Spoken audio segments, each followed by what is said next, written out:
Welcome back to another edition of the Saturday to Sunday Football Podcast. I am Paul Perdichizzi, and thank you for joining me. As always, our mini Dynasty series continues today, talking about 32 Dynasty buys based on value, ADP, just my overall feel that if I was in a Dynasty league, would I be looking to buy these guys? Sometimes it might be for a contending team. Sometimes it might be for a rebuild team. So there's a lot of different players I'll be talking about tonight, and my thoughts on why I would be buying them. And then we will conclude this Dynasty mini series, 6-part series, later in the week with 32 Dynasty sells. So I'm going to go team by team, share a Dynasty buy from every single team. I have a couple bonus names. For some teams, I have 2 names I'll share with you, give my explanation for it. So I will go through 32 names plus a few extras of guys I would buy in this episode. Next episode, 32 players that I would be looking to sell potentially at value in Dynasty leagues as well. So let's jump right into this. First off, going alphabetical with the NFL teams. First off is the Arizona Cardinals. My Dynasty buy for the Arizona Cardinals would be running back Trey Benson. If we rewind a year ago, Trey Benson was a late round 1 Dynasty rookie pick. People were very intrigued with him in startup Dynasty drafts. He was probably going somewhere in like the 6th round. Right now, his value has plummeted. In rookie drafts, he probably would have netted you a mid to late 2nd round rookie pick. Most people probably valued Cam Scatterbo and even Bashal Tutin over him. A whole bunch of those wide receivers in that Jack Bash, Kyle Williams range, depending on league settings. But that would have been at best what his value was. But if James Conner slows down, and he's at an age where he could easily, or if he gets hurt, we know he's had a lot of injuries concerns over the years, or they just realize that maybe this season isn't going as well as they were hoping for, and they look to say, okay, we got to find out with Trey Benson. Could he be our guy next year? I think Trey Benson is going to get a lot more work. I don't think he's going to take the job from James Conner to start, but I'd be surprised if James Conner was the clear guy and Trey Benson was just the handcuff. I think there could be a little bit more close in terms of the volume. Maybe it's 60-40. Maybe it starts out as 70-30. And if Benson performs well, he could start to eat into that and make it more of a timeshare as the year goes on. But I am still a believer in Trey Benson's talent. He was my number 1 running back in that class. I know it was a down running back year, but I liked him more than anybody else in that class. He was my favorite running back coming out. I know a lot of people had Jonathan Brooks. Benson was my guy. I'm still a believer in his talent. I understand the value came down. Me personally, I would have chosen, if I could have traded Trey Benson for a pick to get Cam Scatterbo or Bashal Tutin, I would have done it in this year's rookie draft cycle. But at the same time, I still value Trey Benson. And if I can get him on the cheap, which his value is so much cheaper than this time last year, I would be making that move. Next up, the Atlanta Falcons. Darnell Mooney. He is not being valued at the way the Falcons, I know he's dealing with an injury right now, but I'm not taking that into account. We saw Darnell Mooney be an integral part of the team. I know Michael Penix is talking up Kyle Pitts again, but we have heard this song and dance. When the season starts and Kyle Pitts disappoints, they look to either take him off the field and just don't utilize him enough, whether they don't trust him in any aspect of blocking. Darnell Mooney was an integral part of that pass offense last year. I don't think it's going to change. They don't have a real number 3 wide receiver. I know they just signed DJ Chark, but most of that, it's Drake London, it's Darnell Mooney. Those are the focal points of the passing offense. And then Kyle Pitts, to me, is a distant third. If anything ever happens to Drake London, Mooney's targets even go up more. So I see a lot of paths for Darnell Mooney to produce a top 40-ish season. I don't think he's being looked at as a low wide receiver 3 or wide receiver 4. I think he's being looked at as more of like a wide receiver 5. I think he's going to outproduce that. We saw last year how talented he was in some of the production that he put out there. Next up, the Baltimore Ravens. Go buy Isaiah Likely right now, because a year from now, I do not think Mark Andrews is going to be on the roster. Or Isaiah Likely leaves via free agency and signs to be a clear-cut starting pass-catching tight end on another team. Either one of those scenarios, Likely stays and Andrews is gone, or Andrews stays and Likely is gone. I think puts an opportunity for Isaiah Likely finally to be the clear starting tight end or pass-catching tight end on a team. And I think when that happens, we're talking about a guy who could produce top 10 tight end numbers for fantasy. He is being valued more as a mid to late tight end too in Dynasty right now, and I understand why. I think a year from now, we're talking about a guy who's a top 10, top 12 Dynasty tight end. So I'd want to get him on my roster right now and buy him while his value, I think, is a little bit more affordable than what it will be, whether he's the guy in Baltimore next year or signs a lucrative free agent deal to get an opportunity to be the guy on a new team after next season. Next up, Buffalo Bills, Dalton Kincaid. I am not ready to quit Dalton Kincaid. I may be ready to throw in the towel with Kyle Pitts, even though I do think a change of scenery could change the Kyle Pitts narrative. But Dalton Kincaid, only in his third year. Dawson Knox is I think people forget how good of a player Dawson Knox was. One, he was a borderline tight end 1 in fantasy. He's a great blocker. So he brings a lot of value to the Buffalo Bills, which is why Dalton Kincaid has been unable to kind of ice him out and just send him to the clear reserve path. He's a very good player in his own right. No, I think we thought Dalton Kincaid was maybe going to be utilized a little bit more of the focal point, but we did see him produce a solid rookie season. Last year, things didn't materialize. I still think there is a path for Dalton Kincaid to lead the team in targets, receptions, yards, and be the best receiving threat for the Buffalo Bills. I don't think that is out of the realm of possibility. We're talking about Josh Palmer, Keon Coleman. I think Khalil Shakir will probably be the leader in the clubhouse, but I think Dalton Kincaid is a more talented player than Khalil Shakir is relative to their positions. So I don't think it's impossible to say Kincaid could take that next step. Last year at this time, he was probably being valued as the fourth or fifth best dynasty tight end in fantasy football because people thought the trajectory was going up. Now he's probably looked at as a low tight end 1 to high tight end 2 in Dynasty. So I think there's an opportunity now for Kincaid to shoot right back up there, be in that mix with other guys like TJ Hawkinson, not that far behind the rookies in terms of Colston Loveland and Tyler Warren. I don't think it would take a lot for Dalton Kincaid to make that jump back up in the Dynasty rankings if he has a strong statistical year. So I'd still be looking to buy Dalton Kincaid, especially at his reduced price. Next, Carolina Panthers, running back Chuba Hubbard. We don't know when we're going to see Jonathan Brooks again, and we know we're not seeing him this year, and we don't know if he's ever going to be the player that we thought he could be. When we saw Jonathan Brooks, we are now 2 torn ACLs since his best production. Maybe he comes back. People are coming back better than ever from surgeries, but 2 torn ACLs. Chuba Hubbard had a great year last year. They signed him to a lucrative contract extension for a running back. I don't think people are valuing him as high as they should as a guy who could easily be a top 16, top 18 dynasty running back for the next couple seasons. Even if Brooks comes back next year, they're not going to just push Chuba Hubbard to the side. So I think you're getting strong RB2 value this year, probably RB2/RB3 value next year. That's 2 years. And what if he's just clearly the better player than Jonathan Brooks? They have him signed to a decent contract. He could easily be the starter there for the next couple of years and continue to grow as I think that offense continues to look a little bit better and better. So I like the cost of Chuba Hubbard. I think people are still a little bit concerned that it was a little bit of a fluke, that they're not ready to buy in. I'd be more willing to buy him at his cost, and I think he would provide value at that cost right now. Next up, Chicago Bears, wide receiver Rome Odunze. If you rewind a year ago, Rome Odunze was being talked about as a top 12 to 15 dynasty asset before he ever even played it down in the NFL. Now, his rookie year looked very different than Brian Thomas, Malik Neighbors. It didn't even live up to Marvin Harrison, who was okay to good last year, but not great like Malik Neighbors or Brian Thomas. But now people are very quick to question Rome Odunze's ceiling. And listen, I don't know how he fits into the new offense. We saw Ben Johnson in Detroit really focus on the middle of the field, which is why I like Luther Burden, the player. I like him as a prospect. I like the landing spot. I like Colston Loveland, the landing spot. But we don't know if Ben Johnson's going to run the same style offense he did in Detroit in Chicago. He might, but he also might adjust to the supporting cast around it. Here he's got Rome Odunze. He didn't have somebody like Rome Odunze in Detroit on the outside. Here he has DJ Moore. He didn't have somebody like DJ Moore on the outside. He focused on Sam Laporta and Amon-Ra St. Brown in the middle of the field.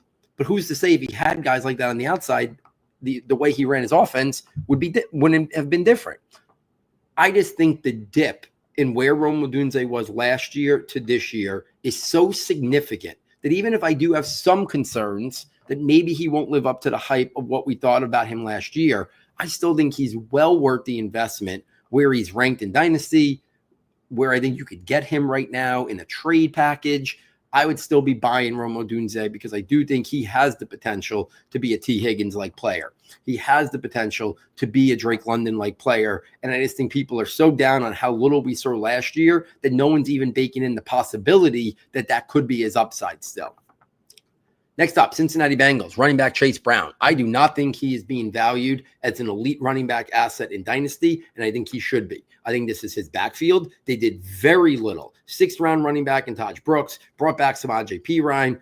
Zach Moss is still there. The Bengals, I think their actions speak louder than anything, that they believe in Chase Brown. They did not find it necessary to go out and get a veteran with more upside. I think they look at Chase Brown as their clear guy. I think he's attached to a great offense, great quarterback, fits their scheme well. I think Chase Brown should be valued as more, for me, top 12-ish running back. Not sure he's being valued appropriately in dynasty circles. I still think people look at the day pre draft capital, the unknown. I think there's an opportunity there to get Chase Brown in your roster for less than what it should cost if people were valuing him appropriately. Next up, Cleveland Browns, Jerry Jeudy. Same concept can be used here. Everybody loved Jerry Jeudy coming out of college. And then he was very inconsistent, the best word to use when he was in Denver. Then last year, we saw him become the focal point of the Browns offense down the stretch. And boy, did he produce elite level fantasy production. But everybody's a little gun shy on Jerry Jeudy. One, the situation, the supporting cast. Is it going to be Joe Flacco? Is it going to be Kenny Pickett? Is it going to be one of the rookies, Shedeur Sanders or Dylan Gabriel? But what is known is that Jerry Jeudy was a big-time prospect coming out of college. Yes, he had his ups and downs, but we saw some of the ceiling from Jerry Jeudy at the end of last year. I don't think you can just put that back in the bottle. I think that talent showed last year. So I still don't think he's being valued appropriately for how much upside we saw at the end of last season. So I'd be buying Jerry Jeudy at his cost right now. Take the supporting cast dip that I think it's providing because people are so concerned about the Browns offense as a whole and the quarterback that I think Judy's a little bit lower than he should be in dynasties, and I'd be looking to buy. Dallas Cowboy, wide receiver George Pickens. I think they're going to sign him to a contract extension. I think that they took care of Jake Ferguson. I think George Pickens is next. There's a lot of passing volume to go around there. They have no run game. We'll see if they ever commit back to the run game because they haven't really been in a mindset over the last couple off seasons to make a serious investment at the running back position. We know CeeDee Lamb's going to see a ton of targets, but there is a lot, and we know Jake Ferguson is a good tight end. There is still a lot of targets to go around, and I think George Pickens can produce at a very high rate in that offense with CeeDee Lamb drawing so much attention in the middle of the field. I think it's going to open up George Pickens to produce a lot on the outside. Dak Prescott can make every throw. He can push the ball vertically down the field, which is George Pickens' wheelhouse. And I think if they sign him to a contract extension, Pickens is going to be happy. During the year prior to that extension, very motivated. So I think it's a very motivated George Pickens in a great situation, a lot of targets to go around. I would be buying the dip on George Pickens right now. Denver Broncos, wide receiver Courtland Sutton. Right before I came on air, it was announced that Courtland Sutton signed a contract extension with Denver. That was part of my reasoning for buying Courtland Sutton right now. When I made this list, I think there was a lot of uncertainty about would Sutton sign long-term. I had little doubt that he was going to sign. And I think by him signing there, attaching himself to Bo Nix, attaching himself to Sean Payton, he becomes a rock-solid top 24 dynasty wide receiver for the next 2 to 3 years in that Broncos offense. And I'm not sure he's being valued as a guy who could be that top 24. I think he's more valued as like a top 36 or 40 dynasty wide receiver, but I think he could be a guy that could really produce consistent low wide receiver 2 to high wide receiver 3 value in that Broncos offense. I don't expect them to make another big investment at the wide receiver position. They're going to give some of these young guys a chance to emerge. I think Sutton is going to be their big ticket at the wide receiver position. Next up, Detroit Lions, Jameson Williams. I have him way higher on my dynasty ranks, probably than any ranking out there you're going to see. I love the player coming out of college. Obviously, he got off to a rough start in his career. He had the injury, he had the suspension. We started to see glimpses of his big-time potential last year. Now, the uncertainty about his contract, them investing a high pick on Isaac Tesla, all value, but he's still young enough that I think he's going to be with the Lions for another couple of years. We'll see. I think he's an ascending talent that I don't think is being valued as a guy with top 24 type upside. So I would gladly go buy him right now. If people are looking at him as wide receiver 30 or 35, I think he could be valued easily as a top 24 dynasty wide receiver asset. He's not being valued that way. So I'd go get him now. I would say by October. I don't think he's going to be able to be had anywhere near the cost of what he is right now. I think we're going to see an explosive early start to the season for Jameson Williams, and he is going to be way more expensive by October, 4 weeks into the season, than he is right now. Go buy Jameson Williams today. Green Bay Packers, I have my guy, and then I have a bonus one here. Tight end Tucker Kraft, quarterback Jordan Love. A year ago, Jordan Love was being valued as a top 8 to 10 dynasty quarterback. Now he's somewhere in that like 14 to 16 range on most rankings. So I would look at Jordan Love as the guy that I would buy, because I think he could give you QB1 value and QB1 upside, and he does not cost you that.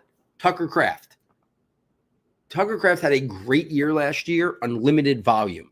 I think you can make the investment in Tucker Kraft and you can get top 8 to 10 production if he just sees 10 to 15 more targets per game.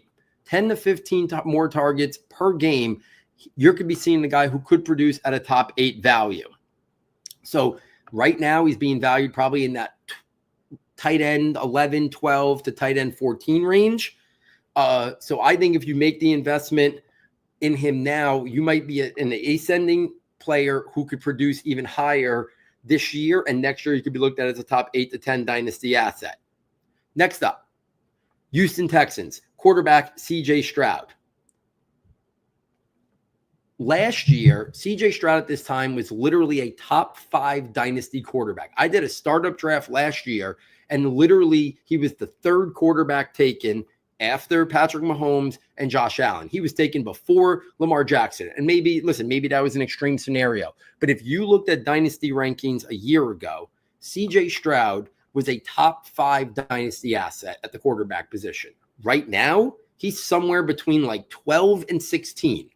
Redraft, he's at like 20. I'm not saying he's ever going to get back to 5 or top 5 because he doesn't run it all. You need elite passing production to get there. But I do think he can be a top 10 to 12 type dynasty quarterback. He's not being valued like that right now. He's being valued as a quarterback 2. I think there is room for him to grow back up into being a rock solid QB1 in terms of dynasty. So he'd be a guy that I'd be looking to buy at the quarterback position. Colts, 2 names, so I got a bonus one here. Both wide receivers, Josh Downs and Michael Pittman. I think both of these wide receivers are being slightly devalued in dynasty because of the quarterback situation. I think there is room for both of them to quickly move up dynasty rankings. I think if Daniel Jones is the quarterback this year, you're going to see both of them outperform draft stock right now in terms of ADP, whether it's dynasty, whether it's redraft. And then I think if they ever get a significant quarterback upgrade, I think both of these guys can significantly climb up rankings and be guys in that top 36, top 40. And right now they're more in that like 42 to 50 range in most dynasty rankings. I think they could produce as wide receiver 3s. Both of them are very talented. I've been a huge Josh Down fan from when he came out. I think Michael Pittman, very much like we saw Courtland Sutton find his best years recently. I think Michael Pittman could be that same thing if he gets better quarterback play as well. I'm buying those Colts wide receivers.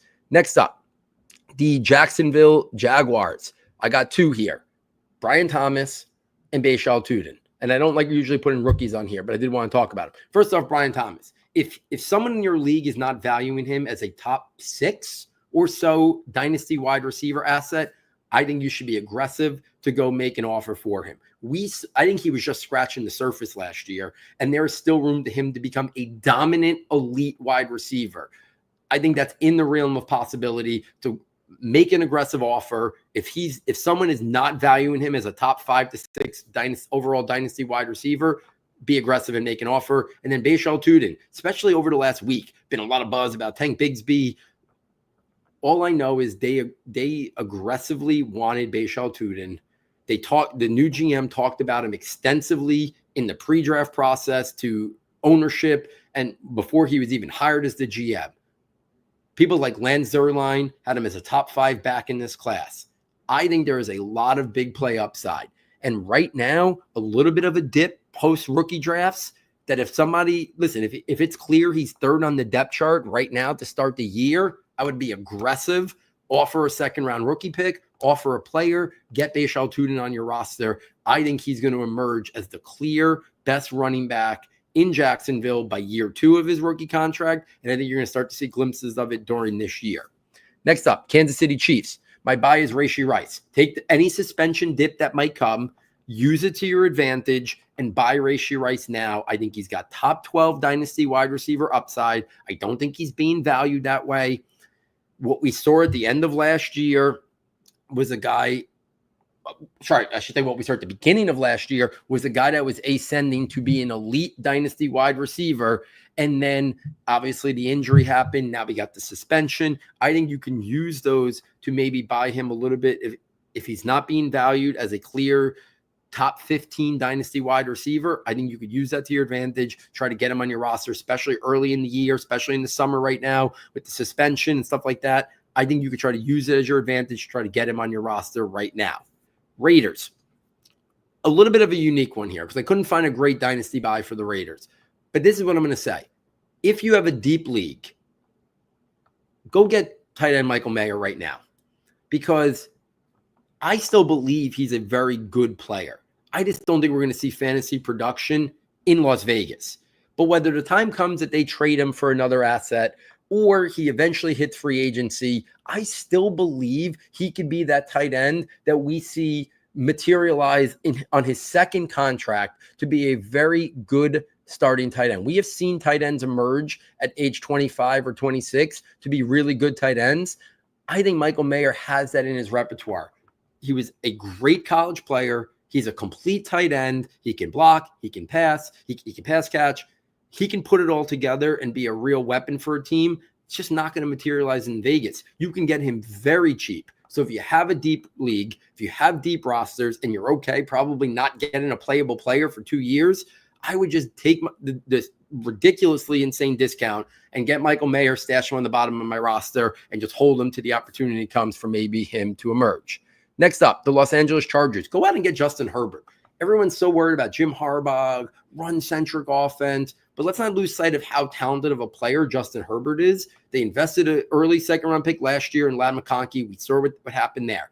Now we see what happened. They drafted Trey Harris this year. They are building weapons around Justin Herbert, and I know that Jim Harbaugh wants to be a run-centric guy, but Justin Herbert is a special talent in his own right, can make every throw. I believe that he's being valued as like a mid QB2, let's say, in Dynasty. I think he could be a guy that materializes to a low QB1. So I think there's a little bit of a value to buying him right now if you need a quarterback in Dynasty. That I don't think Herbert's being valued at maybe where his ceiling could be, especially if they continue to let him, if they start to become a little bit more pass-centric, knowing, I know they went out and got this past year a big investment in Marion Hampton as well, but I still think Herbert could put together a very strong 32 type touchdown season, even in a heavy run-centric offense, because he's such a talented player. Next up, Los Angeles Rams. I know he's aging, but sometimes buying aging veterans in Dynasty is the best and smartest move you can make. I think Devontae Adams has a couple years left in him, and I think Sean McAvee is going to get the best out of him. Puka Nacua is there to draw so much attention. If Matthew Stafford plays this year and let's say one more, I think Devontae Adams is going to be a top 20 wide receiver for each of the next 2 years. So you can get him at a much cheaper rate in terms of Dynasty. That I think Devontae Adams is a very intriguing buy for a contending team, right? There's got to be a contending team. But I think Devontae Adams is a very intriguing buy for a contending team in Dynasty because aging veterans sometimes are the best best value buys in all of Dynasty because people get so attached to that number that I think this could potentially set up a good opportunity to buy Davante Adams for the home stretch of his career. Next up, the Miami Dolphins. I can't quit him. Go out and buy wide receiver Jalen Waddle. I think there's a real possibility he outproduces Tyreek Hill this year. I also think there's a real possibility if Miami is not clearly in the playoff picture that they trade Tyreek Hill during this year and Jalen Waddle steps up to the plate as the clear number one wide receiver for that Dolphins offense. We know right now with Mike McDaniel, they have a great offensive mind who can scheme things up. If Tua can stay healthy, I think Jalen Waddle outproduces his value. If they move on from Tyreek Hill, I think Jalen Waddle could explode in value. So a lot of paths for me for Jalen Waddle to outperform his current value in dynasty leagues. I'm still all in on Jalen Waddle. I would take him at the dip that he currently is coming at. Next up, the Minnesota Vikings. Tight end TJ Hawkinson.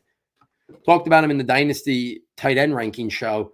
I think TJ Hawkinson is the best redraft tight end value this year. I also think he's one of the best dynasty tight end values this year. He's only 28 years old. I think he's got 3 years of being a top 6 to 8 dynasty tight end. And then even if he slips a little bit, he could still potentially be a low tight end one after that. I don't think we've seen the best statistical year out of TJ Hawkinson's career. I think there's a real opportunity. We see it this year. I am buying TJ Hawkinson anywhere I can get him. Other people are more interested in an older veteran, maybe like George Kittle, or obviously the young guys from this draft class. I would gladly take the cheaper player in TJ Hawkinson, who I think has as much upside as George Kittle right now. And I think for the next couple of years could easily produce at the same rate as the young guys, Colston Loveland or Tyler Warren. Next up, New England Patriots. Go get quarterback Drake May now. I truly believe, similar to what I said about Jameson Williams, I think by October of this year, Drake May's dynasty value is completely different than what it is now. Right now, he's looked at as more of like a QB2, a high QB2 or a low QB1 in dynasty circles. I think by mid-October, 6 games into the season, Drake May's dynasty value is significantly higher, and he is much harder to come by in any trades in terms of dynasty. I want to be all in on Drake May. Love the player, love the prospect. I think they're going to build around him. I don't think this is going to be, I think next year is going to be the year we really see Drake May explode, because I think they're going to go out and get even more weapons next year in the offseason, continue to build up the old line around him. But I want to get Drake May now, because 6 weeks into the season, or without a doubt to me, by the start of next year, Drake May's value is going to be leaps and bounds higher than it is right now. New Orleans Saints, go out and get Chris Olave. I know I'm going to put the concussion situation on the back burner. I know it's possible. It could derail his career. God willing, I hope it doesn't. But Chris Olave is a great wide receiver in a really poor situation right now. Situations change fast in the NFL. If he had a top-notch quarterback right now, Chris Olave would be 10 to 15 spots higher in dynasty wide receiver rankings. That's how talented of a player he is. If he had no concussion issues, he'd be 10 to 15 spots higher. So there's a lot of reasons why Chris Olave is ranked where he is, and there's a lot of paths for him to improve that value. I'd go get Chris Olave right now. Next up, New York Giants, Tyrone Tracy. All the buzz is Cam Scatterbo this, Cam Scatterbo that. I would go. Tyrone Tracy had a great rookie year.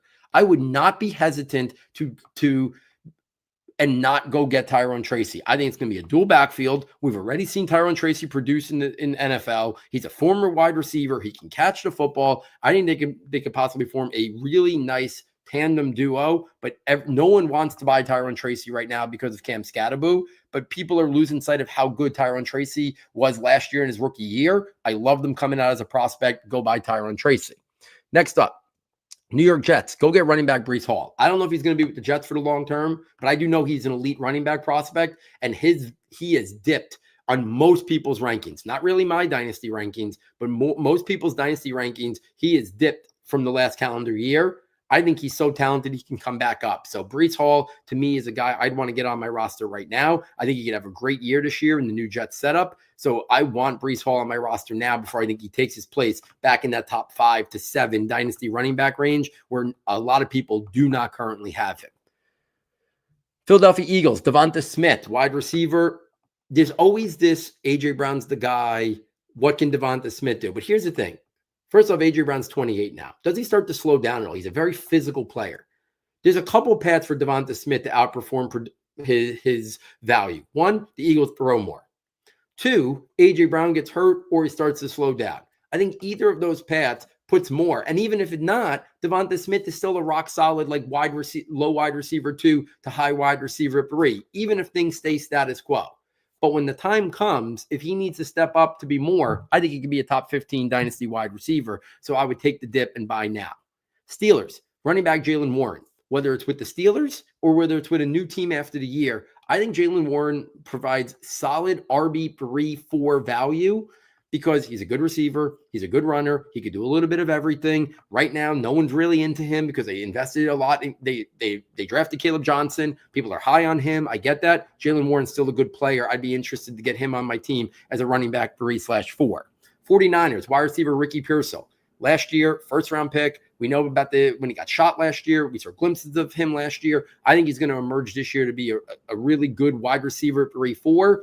He's kind of being valued in that in terms of dynasty, but that I think is just for this year. I think there's a ceiling for him to go above that and improve. So I would be all in on trying to get Ricky Pearsall right now before we start to see that top-level production I think he can form.